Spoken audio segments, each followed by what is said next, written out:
سیدھے راستے پر رہنے کے لیے جس طرح راہبر اور رہنما کی تقلید ضروری ہے کہ وہ راستہ بتائے ہم چلتے جائیں، اسی طرح رہزن سے بچنا بھی ضروری ہے۔ کس سے؟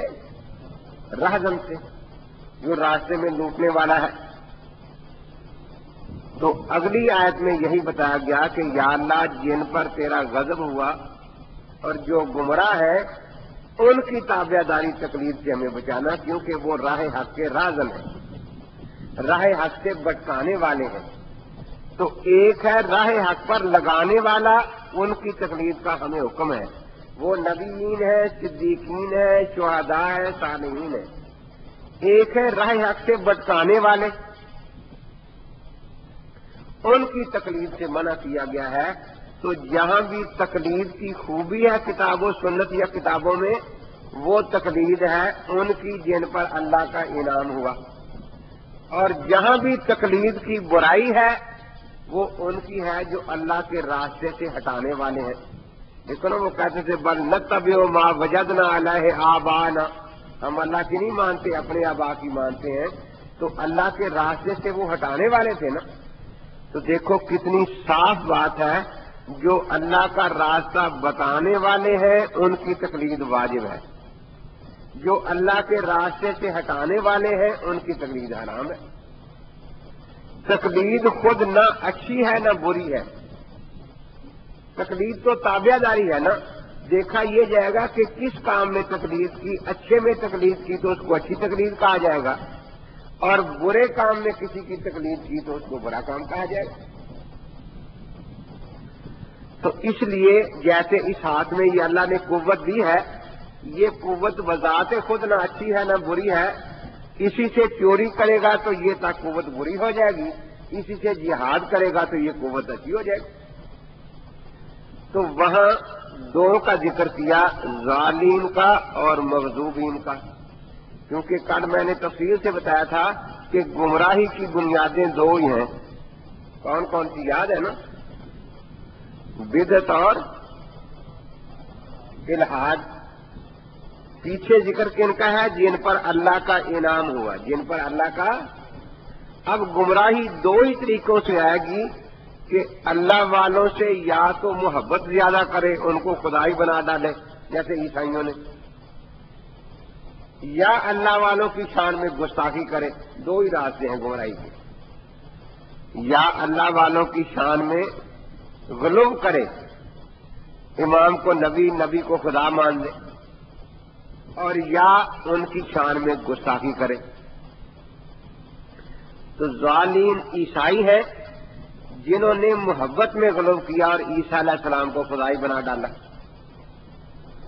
اور مغضوبین یہود ہے جنہوں نے اللہ کے نبیوں کی شان میں گستاخیاں کی، کسی کو شہید کیا، کسی کو برا بھلا کہا۔ تو اس لیے گمراہی کے دو ہی طریقے ہیں، یا تو اللہ والوں کی محبت میں غلو کیا جائے، اسی کا نام بدعت ہے، اور یا اللہ والوں کی شان میں گستاخیاں کی جائے، اسی کا نام الحاد ہے۔ بدعت کا تعلق شہوات سے ہے اور الحاد کا تعلق شبہات سے ہے۔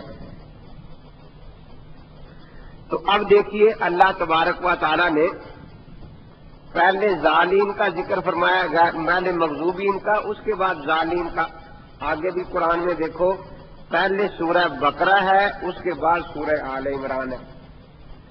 سورہ بقرہ میں یہودیوں کا رد ہے اور آل عمران میں عیسائیوں کا رد ہے۔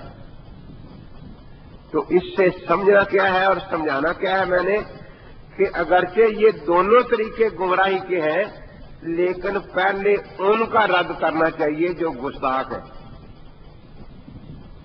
بعد میں ان کا رد کرنا چاہیے جو محبت میں گمراہ ہے۔ کیوں؟ محبت کی گمراہی جو ہے اس میں امید ہے کہ شاید یہ صحیح طریقے پر آ جائے، کیونکہ اللہ والوں سے محبت رکھنے کا حکم بھی ہے۔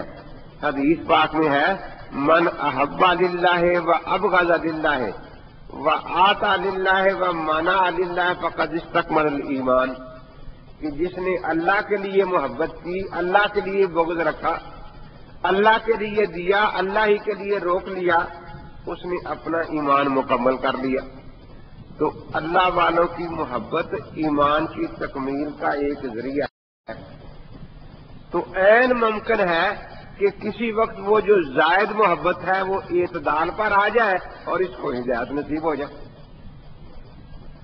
آپ اپنے ارد گرد بھی دیکھتے ہیں، دیہاتوں میں تبلیغی جماعت والے جاتے ہیں تو بریلوی جلدی قریب آ جاتے ہیں، غیر مقلد بالکل نہیں قریب آتے۔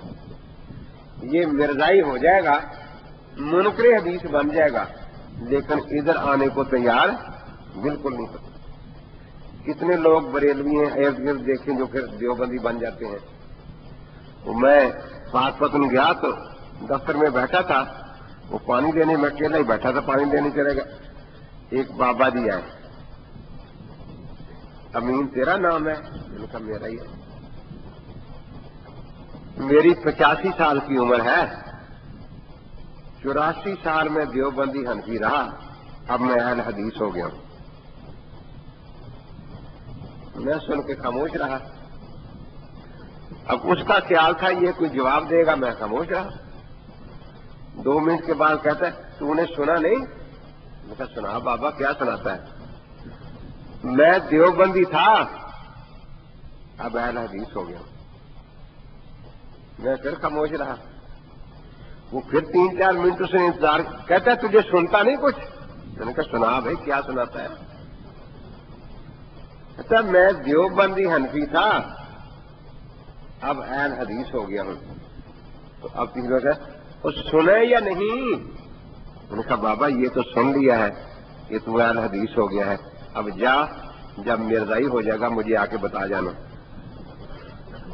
بھاگا وہاں سے، دیکھو جی کہتا ہے مرزائی ہو جائے گا مجھے بتا جانا۔ میں نے کہا اور کیا ہونا ہے؟ تو آگے مرزائی ہونا ہے، اور کیا ہونا ہے؟ تو جو محبت میں گمراہ ہے ان کے بارے میں کچھ امید ہو سکتی ہے، کسی وقت ان کی محبت نقطہ اعتدال پر آ جائے اور وہ ہدایت پر آ جائے، کیونکہ اللہ والوں سے محبت خود شریعت میں مطلوب بھی ہے ایک درجے کی، لیکن اللہ والوں کی شان میں گستاخی کرنے والوں کو ہدایت نہیں ہوتی، کیونکہ گستاخی کا کوئی درجہ بھی مطلوب نہیں۔ محبت کے بارے میں کہیں گے نا بھی اتنی محبت کر لو، تابعہ داری کرو، عبادت نہ کرو ان کی، لیکن گستاخی کے بارے میں کہیں نہیں کہ اتنی گستاخی کر لینا، اس سے زیادہ نہ کرنا۔ اسی لیے علماء نے ان دونوں کی مثال دی ہے کہ جو محبت میں گمراہ ہے ان کی مثال ہے کچی روٹی کی۔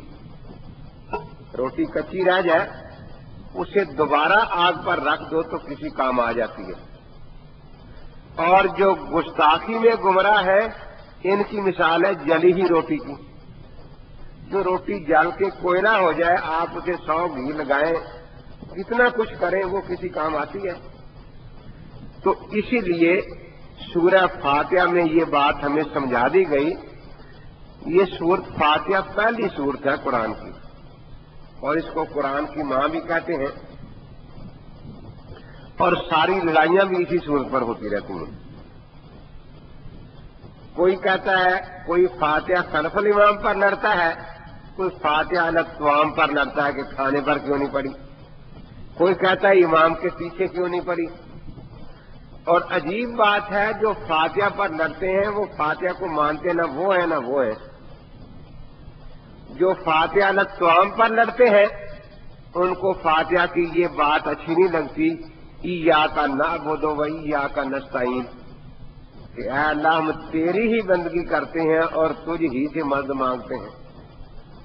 فاتحہ تو کہتی ہے کہ صرف اللہ سے مدد مانگنی ہے، کہتے ہیں یا بہاول حق بیڑا تک، امداد کن از بندے غم آزاد کن، در دین و دنیا شاد کن یا شیخ عبد القادر۔ اب لڑتے فاتحہ پر ہیں، تم فاتحہ پڑھتے کیوں نہیں اور مانتے نہیں فاتحہ کو؟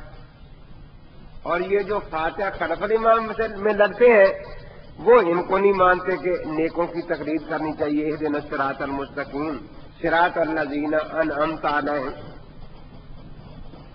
میں نے ایک سے پوچھا کہ آپ ائمہ اربعہ کو منعم علیہم میں شامل کرتے ہیں یا نہیں؟ خاموش۔ اگر وہ انعام یافتگان میں ہے تو پھر تو ان کے راستے پر چلنا چاہیے نا، ان کی تقریر کرنی چاہیے، اور اگر وہ انعام یافتگان نہیں ہے تو ہمیں بتائیں، خاموشی سے اٹھ کے چلا گیا۔